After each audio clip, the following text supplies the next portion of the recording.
Hello, welcome to our 95th, I think it is, step in our walking tour through the Bible, and I'm going to look at chapter 7 of the second book of Samuel tonight.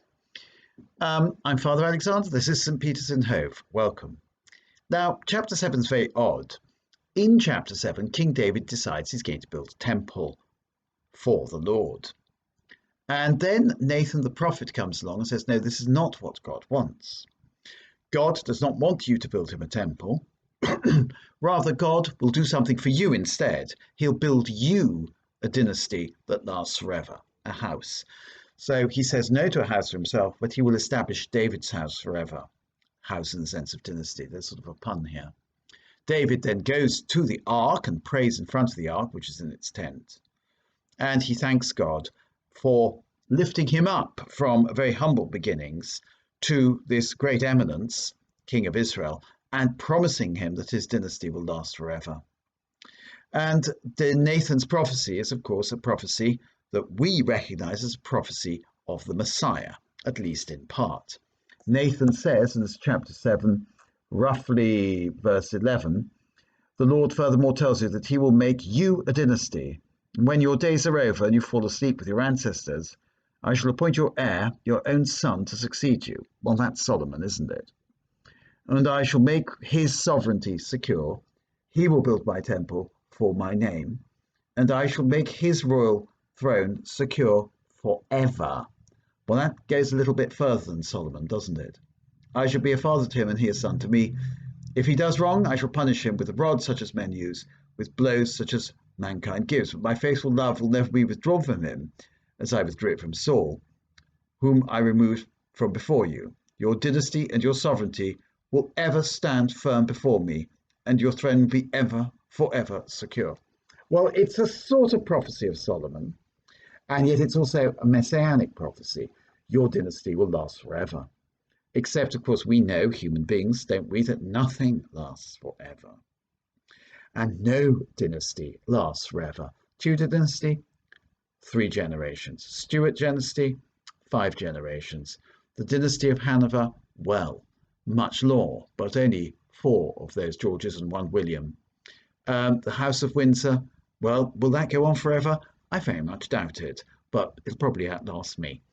So nothing lasts forever. All the great empires of this earth, British Empire, gone. Austro-Hungarian Empire, gone. German Empire, gone. Turkish Empire, gone. Roman Empire, gone. The world is in flux, and yet the dynasty of David will last forever. Well, the dynasty of David no longer exists. So what does this mean? Well, we take it to mean that the son of David will be established as the eternal king, and the son of David, of course, is Jesus Christ. It's good for us to know that the pretensions of King David and his dynasty and the pretensions of Solomon are now dust, but Jesus Christ lasts forever. It's good for us to know that all earthly things are passing things, but God, the Son of God, and his will lasts forever. Really is salutary for us to recognize this. Anyway, one of the things King David later says to Solomon is that I have shed much blood, and therefore you're going to be the one who builds the temple, not me. But at the same time, it's important for us to realize why God may be against the temple. Because he says to David, I didn't ask any of the judges to build a temple for me. I've never lived in the house from the day when I brought the Israelites out from Egypt until today, but I've kept traveling with a tent for shelter. God lives in a tent because God travels with the people. And the people were a wandering people. They were nomadic. They were pastoralists. They moved from place to place. And therefore, they didn't have a fixed abode. They didn't have a fixed temple. So this is interesting, isn't it? We know the Philistines were farmers, and we know that Cain was a farmer, but the Israelites were shepherds. And David was a shepherd who became shepherd of his people Israel.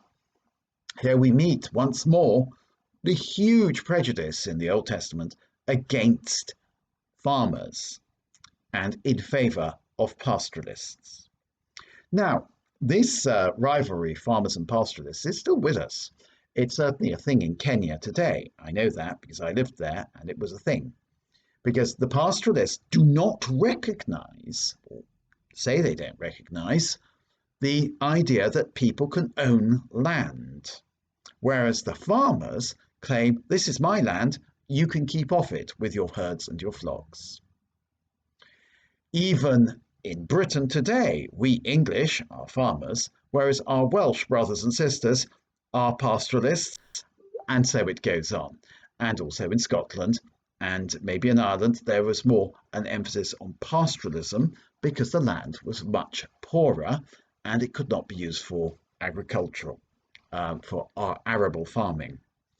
But the real reason why arable farmers bad, pastoralists good, is because pastoralists follow the Lord who lives in the tent.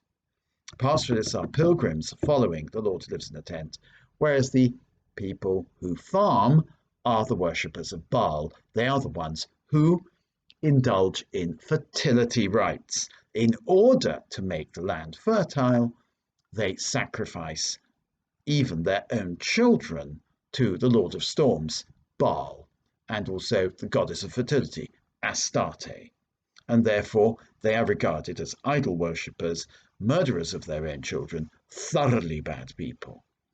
Now, King David, God does not want to live in a temple to be like Astarte and Dagon and Baal. Rather, he wants to be a presence in the people who leads the people in their journeying. However, of course, by the time King David has established his kingdom, the Israelites are no longer a pastoral people, a people who move around. They're a settled people. Therefore, it seems the time has come to build a temple. After all, if the king lives in a fixed abode, surely God should live in a fixed abode. Whereas you see with King Saul, for example, he didn't seem to live in a fixed abode. He was somebody who moved from place to place. Incidentally, nowadays monarchs tend to live in a fixed abode. Well, even now, in the good old days, in the times of the Tudors, they used to go from place to place to place on royal progresses, eating their way through the country, and then they'd stay in one castle, maybe for a month or so, and then move on. And the people who looked after the castle would then be given 11 months to recover from the royal visit. Even now, the Queen moves around, or did, from place to place. But the idea of a fixed abode is very much our sort of thing, isn't it? It's very old-fashioned that the Queen should move from place to place. We believe in fixed abodes, the idea of home. And therefore, God is making his home with Israel. God should have a fixed abode. Anyway, King David then, in the 8th chapter, goes off on his wars and subdues all sorts of people. And Israel, from being a kingdom, actually becomes a kingdom that dominates other kingdoms, which pay him tribute. So Israel becomes an empire. And I'll just give you this bit in chapter 8. He also defeated the Moabites, it says, by the way, and making them lie on the ground, measured them off by the line. He measured out 2 lines to be put to death and 1 full line to have their lives spared. The Moabites became David's subjects and paid him tribute. This is extraordinary, isn't it? This is a horrible line, and it's just passed over without comment. So 2 full lines were put to death, 1 line was spared. Why? What was the criterion of choice? But it's quite a horrible thing, and it does remind us of the various horrors of the 20th century, where some people were sent to death and some people were not sent to death on a purely arbitrary basis by their captors, by their oppressors. King David is now an oppressor of the Moabites, and indeed, as we will shortly see, he's also an oppressor of his own people. He was called to be a shepherd, and he started life as a shepherd, but he rapidly turns into a tyrant, as we'll see in our next episode, I hope. All the very best. Hope that's helped. Bye for now.